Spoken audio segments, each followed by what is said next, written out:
अस्सलाम वालेकुम भाई जी। की हाल चाल? ठीक ठाक, खुश राजी हो? मैं तुहाडा भरा मोहम्मद रमज़ान मेरा नाम। अपनी ही जाती है ऑफिशियल मेरा यूट्यूब चैनल है जिहड़ा मैं नवां हुण तैयार कीता वा। ठीक है ना।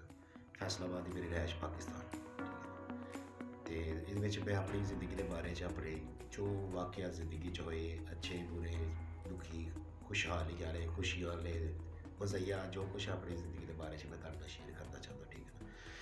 इस चैनल दे विच मैं भी तरला नहीं करदा कि मेरे नाल भाई इनू शेयर करो, इनू सबसक्राइब करो, इनू ये करो। अगर मेरा कोई कंटेंट अच्छा लगेगा तुसीं खुद ब खुद सबसक्राइब करोगे, खुद ब खुद ही आप ही इन्ना तुसीं मेरे नाल राबते च रहोगे। बाकी इज्जत बेइज्जती अल्लाह ताला दे हत्थ च, ना कि किसी बंदे दे हत्थ च।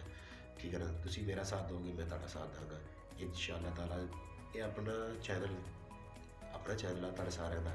ठीक है ना। जिहड़ी चीज़ इहदे विच होई मज़ीद जिहड़ी रद्द बदल तुसीं कराउणा चाहोगे जां होएगी तुहाडी कमेंट्स वगैरह के मुताबक जो कुछ वाकयात होणगे तुहाडे नाल शेयर कीते जाणगे। फैसलाबाद विच मेरी रहायश बेसिकली। ठीक है ना। दूसरा है कि मेरे फैसले दे कोल जगह है, पिंड दा नाम 277 बुढ़ी पिंड। ठीक है ना। उत्थे साडी ज़मीन वगैरह उत्थे है। उत्थे साडा कोई छोटा जिहा पोल्ट्री दा फार्म बनाया होया वा। ठीक है ना। ओह् वा ते इस तो इलावा बस अपना जिंदगी दे मामलात जो कुछ भी है तुहाडे नाल मैं बाकी सारे आस्ता आस्ता वीडियो दे विच तुहाडे नाल शेयर करांगा इंशाअल्लाह। बाकी दुआवां च याद रखियो। इंशाअल्लाह तुहाडा राबता रहेगा, रेगुलर रहेगा। अल्लाह ताला